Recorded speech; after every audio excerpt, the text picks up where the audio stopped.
Hi, this is Damon Pistolka, host of the Faces of Business podcast, where we talk to interesting people about life and business. We cover their backgrounds, obstacles they've encountered, and find out what drives them. Along the way, our guests share nuggets you can use to drive your success. Reach me directly, DAMON at exityourway.us, or check out our website, exityourway.us, for more information. I hope you enjoy our show.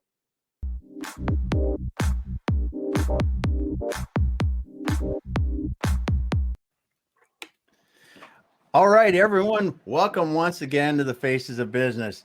I'm Damon Pistolka, your host, and with me today, I've got a couple special guests. First of all, we've got Mike Finger up in the upper right-hand corner to me from Exit Oasis. Mike, glad to have you here today. Pleasure to be here, Damon. Yeah, awesome, man. And then we've got my partner, Andrew Cross. Gotta have him down in the bottom center because we are talking about the keys to preparing a business for sale. Andrew, great to have you here today too, man. Sounds good. That's great. Good to see you guys. We got you on camera, not behind the scenes today. So we're going to have some fun. Great.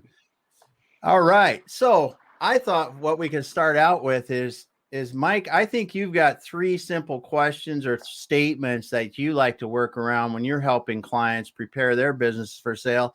We'll start there. I've got a few points, and then we'll start in on the discussion about overall what really are the key things for people to do. So could you start us off with that, Mike? Yeah, absolutely. So when I first came to this space, I came as a business owner, and what struck me when I went through my first sale and subsequent to that was how complicated this space can be, right? We all know that even if you're thoughtful and intentional about it, you go out and you look for lists and what should I focus on, you very quickly come up with 47 things on 15 different pieces of paper. This thing, you know, this analysis, that, look at this ratio. And for me, as a small business owner, it was just too much. And I find that the business owners I work with have a limited time to spend on this. And so what I look to do is to really boil it down as much as I could. And I ask three basic questions when we sit down working with a small business owner. The first question is, are your results desirable? And don't overthink that one, small business owners. When we say desirable, is what you produce in your business, as the results that you produce in two key factors, attractive to someone else. Those two factors, your seller's discretionary earnings and your job, right? Seller's discretionary earnings, that's your owner's cash flow. That's what you generate. More is better. Is that a desirable number? Second is your job. Are you working 18-hour days in miserable conditions with lousy people? Why would I pay you to have that job? So are your results desirable? Yeah. Can a buyer duplicate your results? That's the second question. Do you have a team? Do you have systems, or is everything dependent on you? So can a buyer duplicate your results? And finally, can you document your results? Do you have clean records? Can you prove it to me? If you can answer yes to those three simple questions, and it's really important you're honest with yourself when you're asking them, but if you can answer yes to those simple questions, you are exponentially ahead when it comes to having a business that you can sell. So that's our simple approach. Yeah, and I love that, and I'll share my points. And that it's funny how you and I independently came up with the list and did that. But before we get into that, Mike, explain to people the frame of reference where you're coming from. Now, you're helping people preparing businesses, small business for sale, but you've also sold several businesses of your own. I have. I've been lucky enough to have 4 successful exits. Started a business in the mid-90s, grew it over 15 years, sold at the end of 2010. That was a life changer for me. I worked as a business broker for a little while, loved part of that, hated part of that. Worked in an accelerator for a couple of years. then bought and sold 2 small businesses, I think primarily to prove to myself that I hadn't been a fluke the first time through. So I've been able to be on both sides of the table, buyer, seller, and broker. And I love the space. It is a life-changing space for so many small business owners if they can get from owner to former owner successfully. Yeah. It's a very difficult process for sure. Kudos to you for getting through that. That's multiple times. For most people, it's a one-shot deal, and it is. It's enough. It's enough. It is. But I fell in love with that space right after the sale. I fell in love with the possibilities that exist and the opportunities that exist and the reduction in stress and responsibility that I've got a colleague on LinkedIn who recently sold his business, and he's been producing a fair amount of content about that time space. And what a lovely time period that is. Yeah. Well, it's really interesting. We work with clients too, and I think where we came from, on the broker side, I totally relate to what you're saying. Love it and hate it at the same time. But teaming up with Damon over the last 5-6 years now, we've been working together because bringing that experience consultancy and management consulting. We're our team. We've been working on helping businesses improve, for years. Not with an exit in mind necessarily, right? But when you step into that space, when the exit's happening, which is like you said, it is to me also. It's fascinating because there is change coming, and a company may have been kind of in a rut or hitting ceilings for quite a while. Not dying, but necessarily, but everybody wants to put some fresh paint on and spiff the place up before they sell it, and they're willing to do that at that point, right? But there's no reason not to do it before that, right? But it's because then it's really the whole spotlight of where I'm at, is right in front of you now, and the changes. I need to do this. I need to. I need to get the right people in the right seats, or I need to get better accounting systems. I need more real-time information, things that the buyers want to see, like what you're talking about in these processes. And you start doing them. Yeah, it's a little bit of a shame that it's bittersweet that it's happening last minute. Yeah, but that's a great. You hit the nail on the head, Andrew. The best part of the work that I do is that I'm dealing with business owners that are more open to change than they are at any other time in their career, right? Yeah. Because they want that exit. They want that result. And you say, here's what a buyer wants. And if you're not willing to put the business there, that's okay. But then you don't get the exit. Yeah. Or the exit you want. Necessarily too, but because there are bad exits, and there's a lot of ways to get out of business, and most of them are bad. The best way to get out, the good way, is to sell your business for the money that you want, on the terms that you want. But I think it's a fascinating space too, and it's it's very rewarding to start to get in and put some systems in place, something that you can hand off to a buyer, right, and sort of tune up the whole strategy and the playbook, so that and that's what we try to accomplish. It's a little deeper than just putting a flyer together and saying, here's X business for sale, here's your playbook, Mr. Entrepreneur coming in. This here's the plan, here's the projections, here's the strategies, all the things that you need to execute. All you need to do is execute this with your skills and experience and your cap, and go to work on it. And that's, so that's a different level getting the exit. But, as you do that with the owners, and then the light bulb goes off on a lot of them, are going, God, I wish I'd started doing this 10 years ago. Right. Right. Yeah. Right. Yeah. Absolutely. And that's, it's actually the wonderful thing about the owners I work with is I don't get paid on commission. I don't care if they sell the business. And it's not an uncommon result that the business gets resolved towards being less dependent on the owner, systems driven, right? All of these, a little bit more profitable, right? All of these, we start checking these boxes, and suddenly they go, I think I'm going to hold on to this thing for a little while, which is a fabulous outcome. Yeah. Because again, we all know that the best business to own is one you could sell tomorrow. Yeah. Yes. And you make a good point, because that actually happens. Two things happen to us usually when we're doing this is we'll start helping somebody and they will sometimes fall back in love with their business, which is good. Yeah. But oftentimes that's part of our overall strategy too, because when you look at a smaller business, they may not be able to meet their retirement goals with just the sale of the business. So it may take us to increase the size and profitability of the business and make it easier to run and more desirable for the new buyer.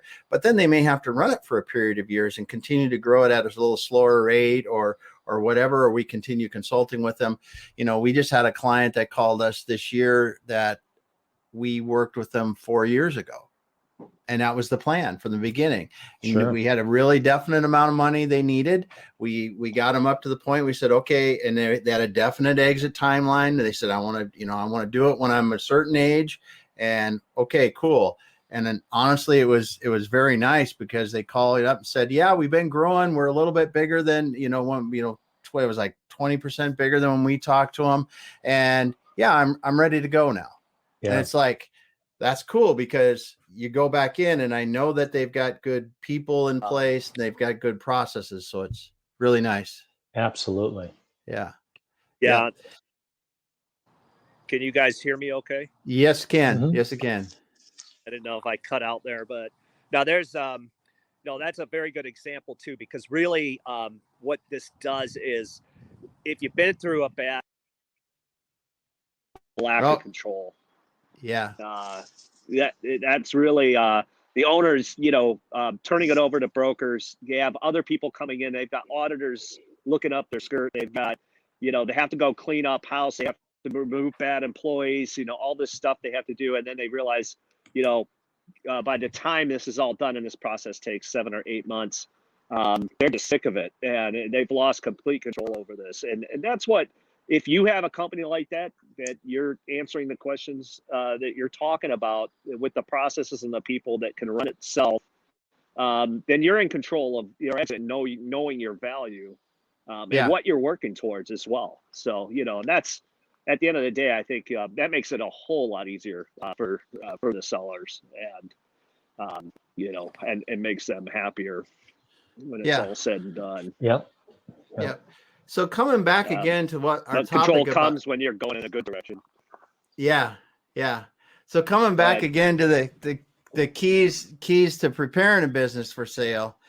I'm going to share my list that I came up with, and I'm going to clean it up a little bit because it's much rougher than Mike's. Mike's got it really dialed in well, but one of my first ones, because if you just go out and Google the biggest reasons why businesses don't sell, and it's around value. And I always say you need to be comfortable with the value of your business, the realistic value of your business, because just because you want your business to sell for $2 million or 10 million or 15 million, that doesn't mean it's got to support it. As Mike was saying, it has to have the discretionary earnings or the appropriate measure for that allows the owner, the new buyers, to get the investment return, the return on the investment that they want.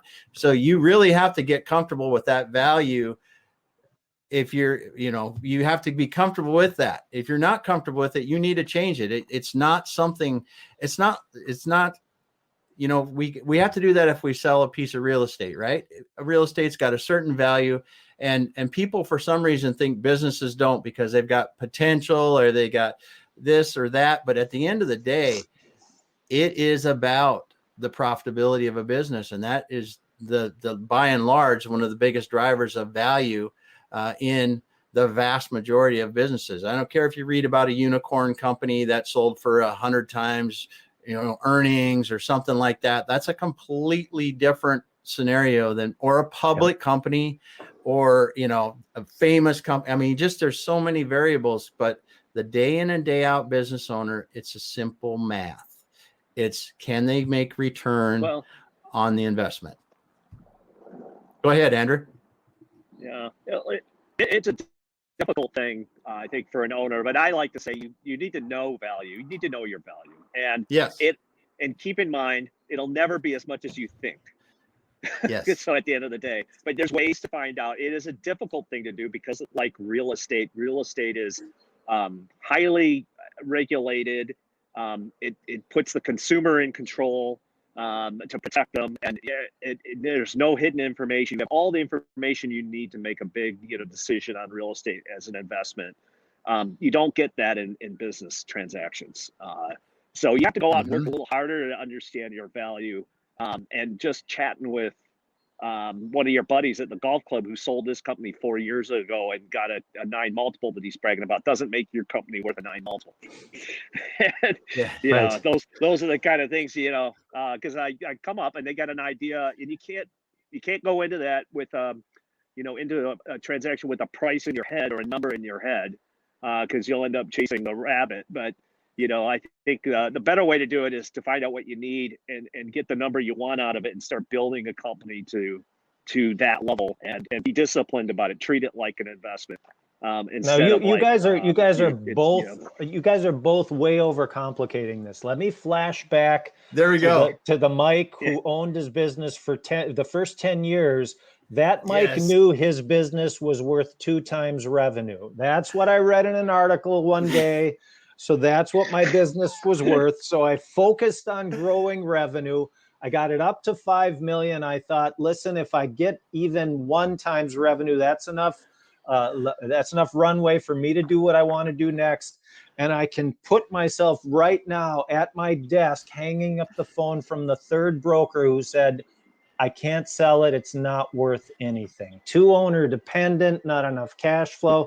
What do you mean it's not worth 2 times revenue? It is crazy.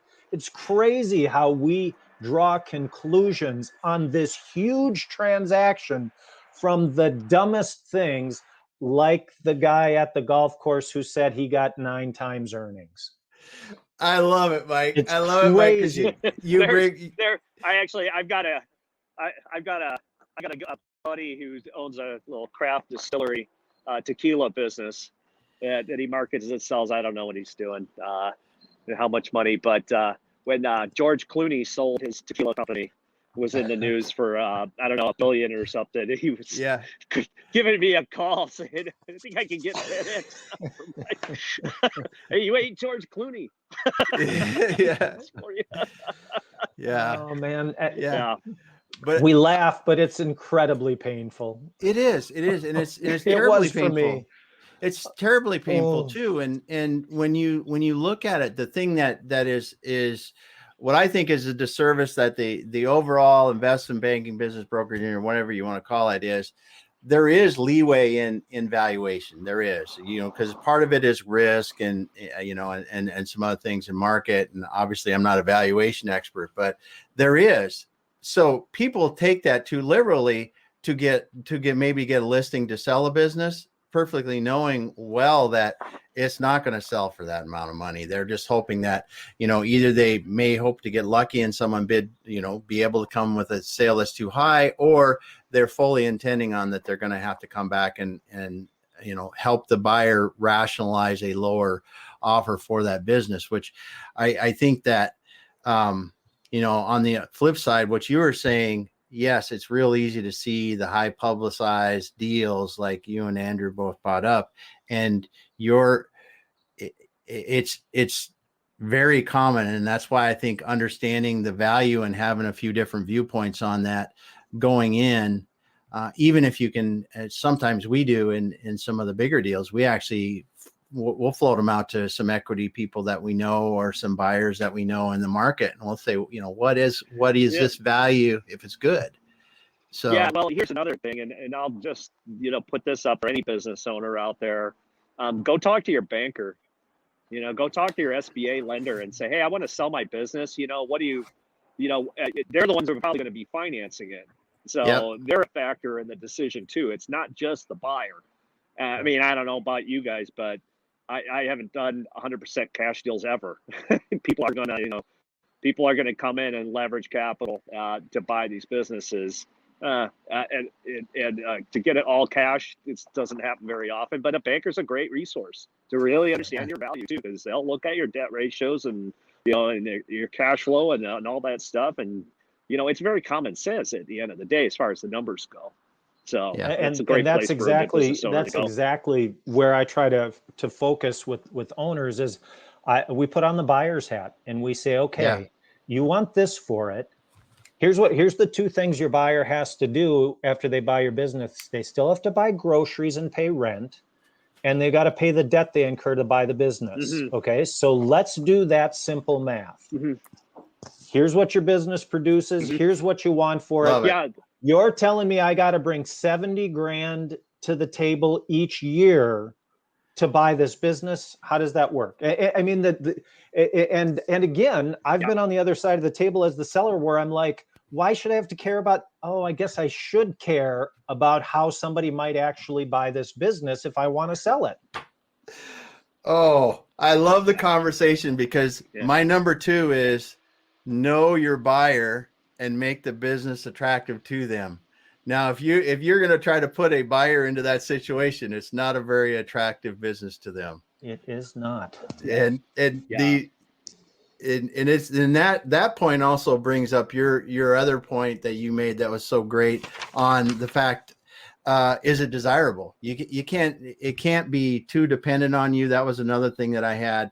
You have to remove the owner from key operational things, but knowing your buyer and putting yourself in that situation, just as you said, what does this new person going to be able to do?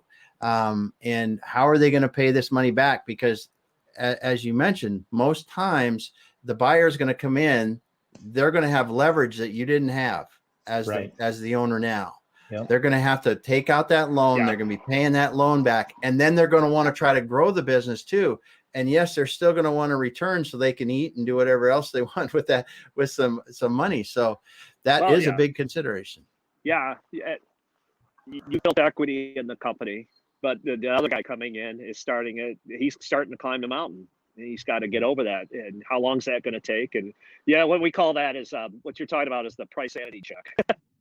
Yeah, exactly right. Does the cash flow support the debt service? Does the cash flow pay the operator, the owner who's coming in, at least the living wage? Because he's probably going to be working 100 hours a week, at least for the first year, for sure. And, is he getting paid at least market rate for that? And is there enough after that to invest in the business? Because, you can't just, it's going to need new paint every year or, whatever you got to do to it. There's capital expenditures and there's got to be enough sufficient cash flow to cover that. So that's the price sanity check. And then we'll work back what the number is. What's kind of cool about it though, is it's, I hate to be in that position where we have to talk to the business owners about what they can get. This is the part that I hated about being a broker, because, they've always come to us they come to the broker at the end. And then we start talking about all these kind of things. And there isn't a lot of time to change things, but you can have an impact on it if you start thinking about it way ahead of time. Know what your number is, where you want to go, where your value is today. Start building a company towards that. It's possible to do that, and you can do it very quickly. It's just, and it's not personal, right? That's right. It really is. Get back in control of it. Yeah.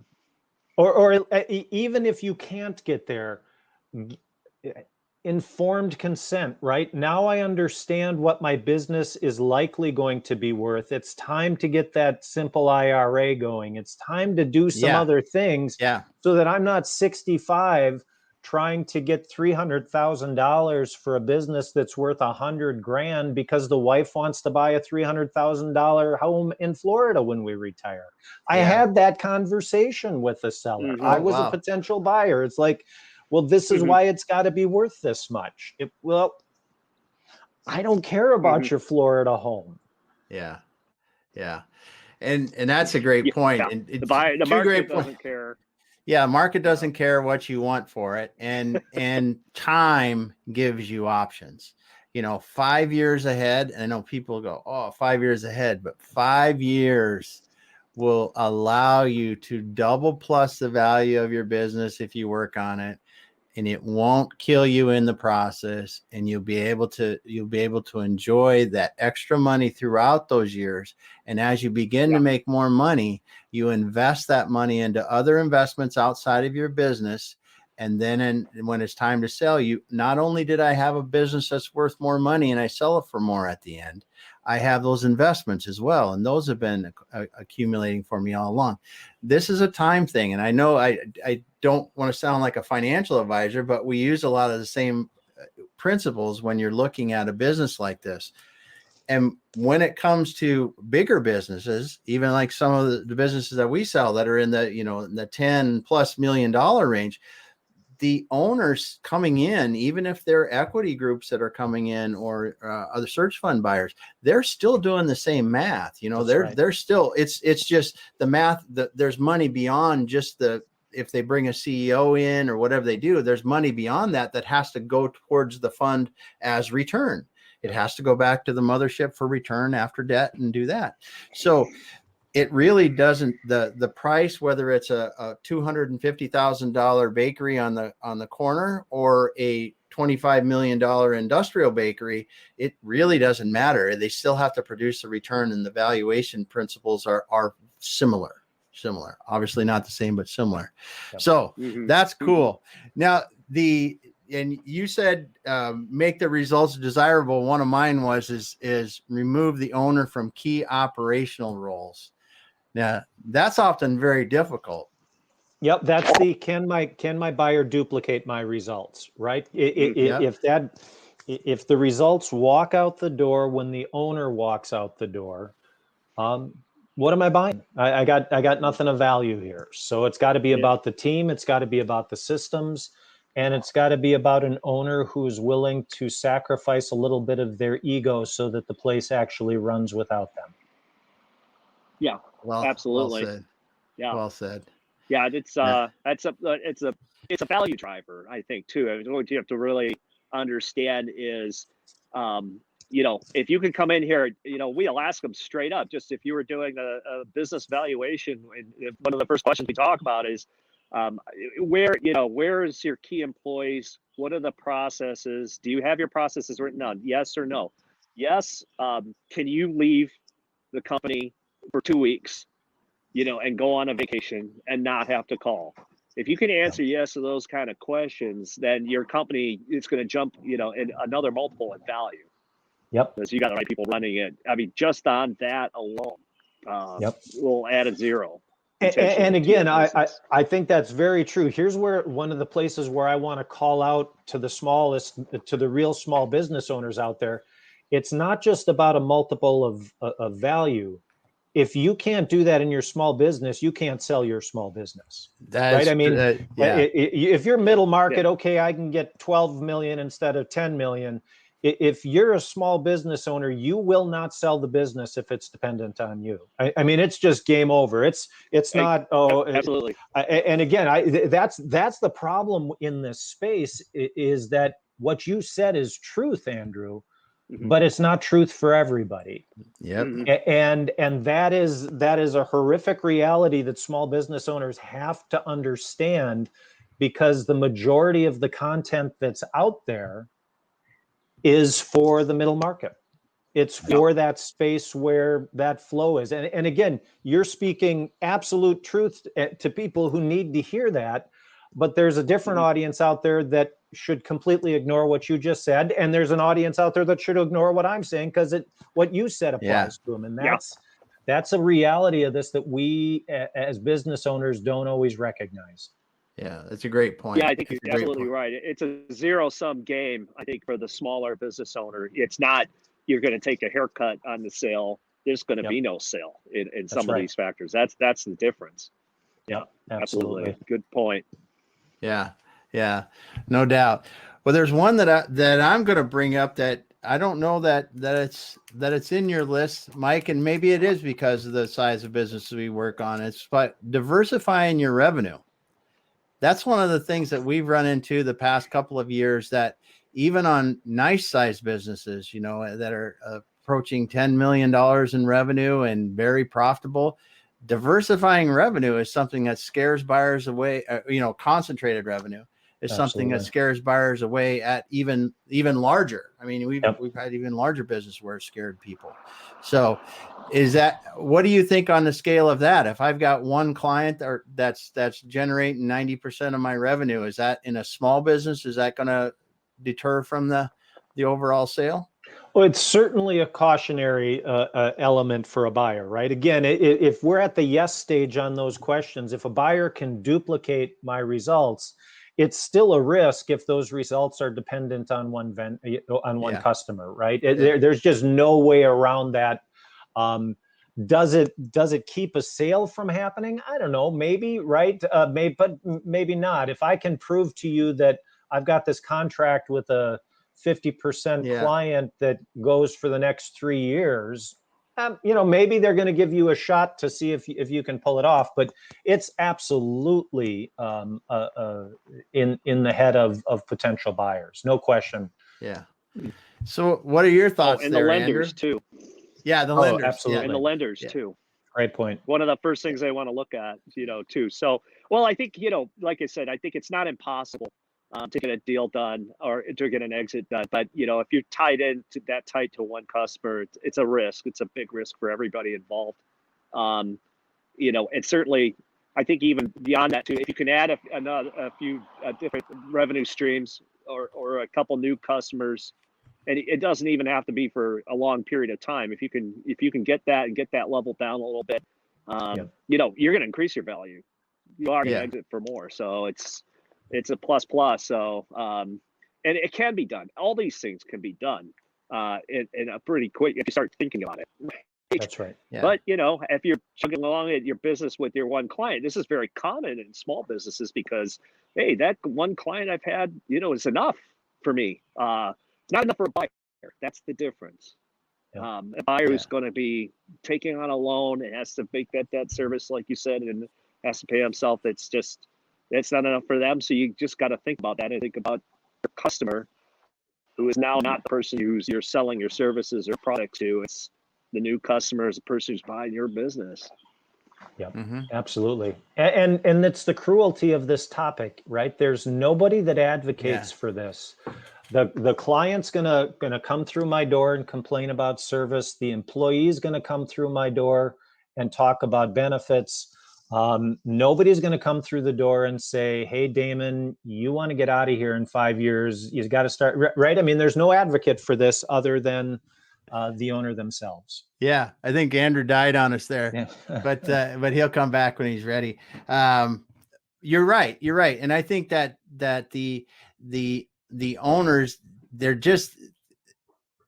have to educate themselves as much as they can as early as possible in this, because I honestly, after doing this now for the years that I did, and I didn't even realize it when I was doing it as part of investment groups and other things, buying and selling, how stressful it is to buy or to sell a company, and until now helping the clients doing it. It is crazy.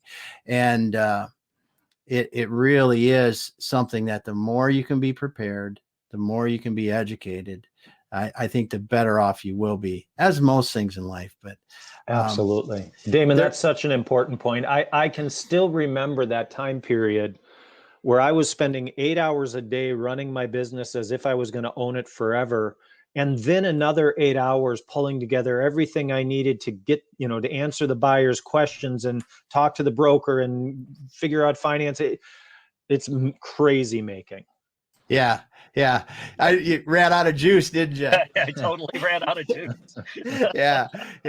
Well, we were just talking about the fact that, Mike made a very good point about it. There's no one that really advocates for the buyer in this process. And there's not really, it's just such a tough thing.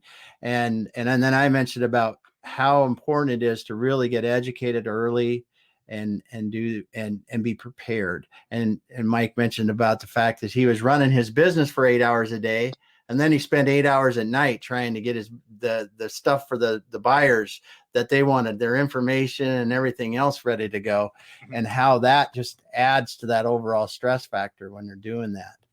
And it is a brutally challenging process for a seller of a business. There's no doubt about it. It is too, and this is very particularly prevalent in small businesses, owner-operated businesses, because they're running a business. Yeah, yeah. And this is the customer buying the company or buying a business is demanding. The bankers are demanding. Everybody's calling on your time, and your business isn't stopping to do this. That's right. It can't, and it's a difficult thing to get through. It's hard enough just to be in business.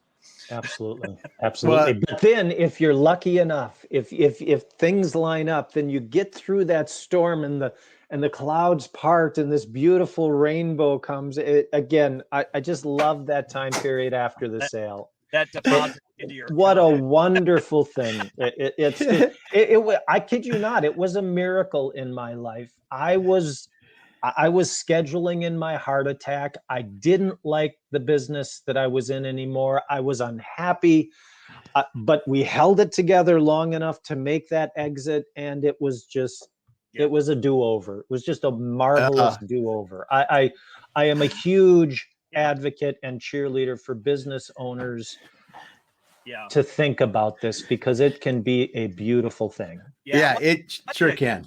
Add on that particular topic too is as far as planning to go and selling for a business. We talked about what numbers you need and knowing your value, but the other thing about it is when to sell, and the timing, right? And most business owners don't think of that. I see this time and time again, especially with smaller businesses. They want to do it. They just say, when I'm done, I'm done. I'm 65. Now it's time to sell, and I want to be done. That's not necessarily. Roll it back. If you start this process early, you're looking at a 5-year window on it. Is really exit when when you hit your number. It doesn't. That could happen in this year or next year. Decide what you want to do. Plan on building where you want to get to, and then do it. Because that's the other problem is you could be. I'm going to keep on going on to this at 65, but we don't know what it's going to look like when things turn fast one way or another. That's a great point. And again, I think it's even amplified for the small business owner, because for most of us as small business owners, that exit doesn't come planned. Right. It comes when on our drive home from the doctor appointment, where we get the diagnosis that we didn't expect. It comes with an opportunity that trips across our desk that we're way more excited about than this other thing. But we're 3 years from being able to sell this other thing. Again, when I talk with a small business owner, I'm not a big believer in the start with the end in mind. I don't think most of us as small business owners can focus that far ahead. We got to get to sustainability, right? Yeah. You got to grow your business to sustainability. But once you get to sustainability, you got to be asking those questions that I started with. Is it desirable? Can a buyer duplicate? Can I document? Because from sustainability on, you're a phone call away from, again, as owners, we don't think about this topic until it's the only thing we think about. And then by then it's too late for most of us. And that's why the numbers are so abysmal for small business sales. Yeah. They're abysmal because most of us wait and then we fail. That's what we do. That's what we do with this topic. We wait. I'll do it in 3 years. I'll do it in 10 years. And then we fail. Yeah, I agree. 100%. Yeah. Now there's one last thing that I had on my list that I was going to ask you guys about. And how much of a role do you think it plays if the company has nice, solid growth compared to if it's kind of flat, lumping along, making okay money and just kind of flat? So if it has 15% year-over-year growth, it's been doing that for a few years. Is that a lot more attractive to a buyer, or is it really doesn't matter as long as they're good businesses? Andrew, I'll let you take that one first. I think businesses that are growing, buyers like businesses that are growing. That's my experience. And I don't care if you're big or small or in between. If you're going in that kind of trajectory, those are the kind of businesses I like to sell. Yeah. No, I would agree with you. Growth is always better. I'm going to throw the caveat on that growth is expensive. And I see business owners sometimes they continue to pursue that growth. I did that. For the first 10 years I owned that business, I was a growth junkie. I just never figured out how to make any money. I kept putting all the money back in. So the growth is great, but if it's coming instead of cash flow, that's a problem. Unless you can make a real clear argument for here's where the results are. You're 100% right, and that's a great point that I left out of that. And it does have to be producing profits, growing profitably. So if you're increasing those profits, and that is one of the caveats, and one of the things that we often have to help people with is how do you grow efficiently and still keep increasing your profitability year over year. Yeah. And well, and you bring up an excellent point too. Growth is expensive, and it's also risky. Yeah. And if you're a small business or a single owner, it's all your risk. You're in 100%. So it's all you. You don't have partners. You don't have, you're not using the bank's money. That maybe you are, maybe you're not. But that I think we see that too. That's a ceiling that businesses get to as well. That they are, they're in a comfort zone. I'm making enough money. I don't need to go out and hire 5 more people in my sales team and add all that payroll and all that risk for something that might happen or not. And I'm going to be getting out of this thing in a few years, right? So I may not see the benefits of that investment. So all those are factors, right? But but if you can inject, even in a strategic location, some growth in some trajectory or momentum into your business, you can impact your exit significantly. You can put quite a bit more money in your pocket. It doesn't take a ton of time to do that. Yeah. Well, and as you said, Andrew, too, as you're in the process of selling, and this comes back again too to when you were talking about Mike, you spending the 8 hours a day working on your business, and then 8 hours preparing stuff for the buyers. If your business falters during a sale, it's going to go against you, man. It's going to go against you. So you really can't afford any slip ups during that. So growth actually helps with that some too, because you're going to be able to, a little dimple here or there is not going to hurt. But it's growth definitely and makes it more interesting for the sellers, because every time you're talking to a buyer and another month flips over and you get the new financial statements and the value that the seller discretionary earnings or the EBITDA goes up a little bit, it's like, you better go, because the deal's not going to stay like this forever. That's right. And that's always produces speed and momentum, as Andrew says, and it really helps a lot. So I think people have to understand too, this is a fairly long process, to once you decide to, once you put your business on the market, you're looking at 7 or 8 months. A lot can happen between there and closing, and good, bad, or ugly. So you got to be you've got to be aggressive and really keep your foot on the pedal with your business. And that is a common, it happens to a lot of people. It's hard to do it because you're tired and you're done and you're kind of wanting to ride off into the sunset, and you take a little foot off the gas and then your deal's done. It's gone. Yeah. Well, and you have to change the way you run your business a little bit too. And Andrew and I had a situation in 2019 where a business owner decided to make a perfectly rational business change. didn't consider the ramifications of it. Well, it dropped their cash flow by, what was it, a few $100,000 or something like that, or a couple $100,000 in a month, 250. Well, that business was a 4X business. It was actually, I think, a 6X. 6X. Okay, so it's something like that. Yeah, so it's $1 million. Yeah, it was over $1 million. It affected the value of the business. And she's like, "Well, I was just making, but you didn't talk to anybody. You just made this decision." It wasn't a bad business decision. No, it was a. He did it. We understood why. He didn't have to do it though. Yeah. At that particular time. So yeah.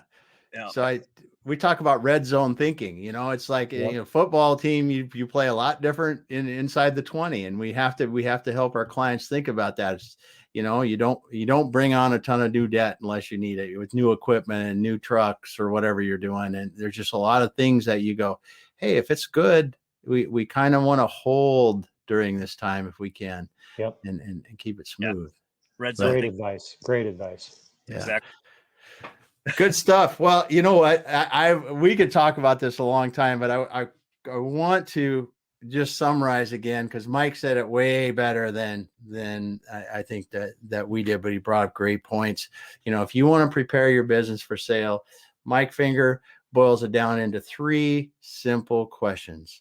Are your results desirable? Both the profitability of your business and the job or the position that someone would take over if they're going to buy that business. I think that's huge, because that's the first one. And it's obvious, oftentimes, I think, the biggest one.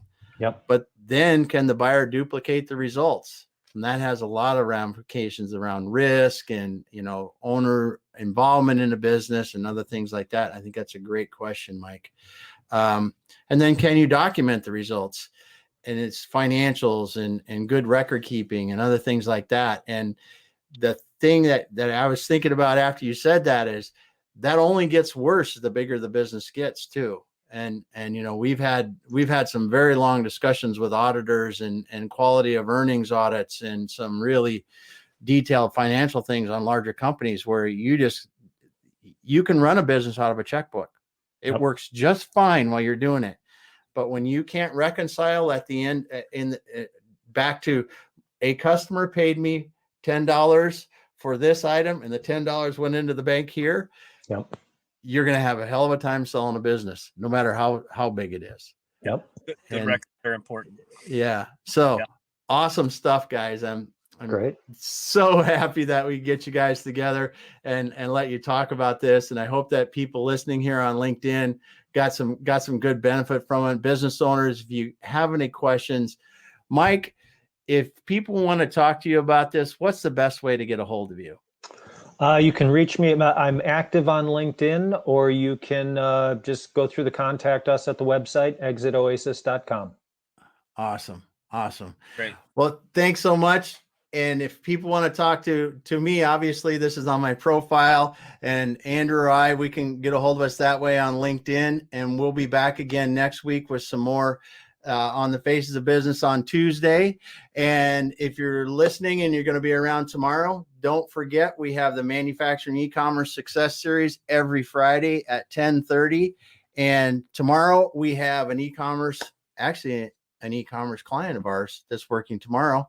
They're not going to be selling. He's one of our consulting clients. So I was pretty excited about having that tomorrow. We're going to talk about how resellers can help expand e-commerce sales. Yeah. So good stuff. It's going to be good.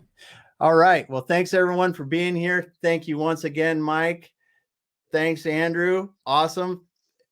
Have a great day, everyone.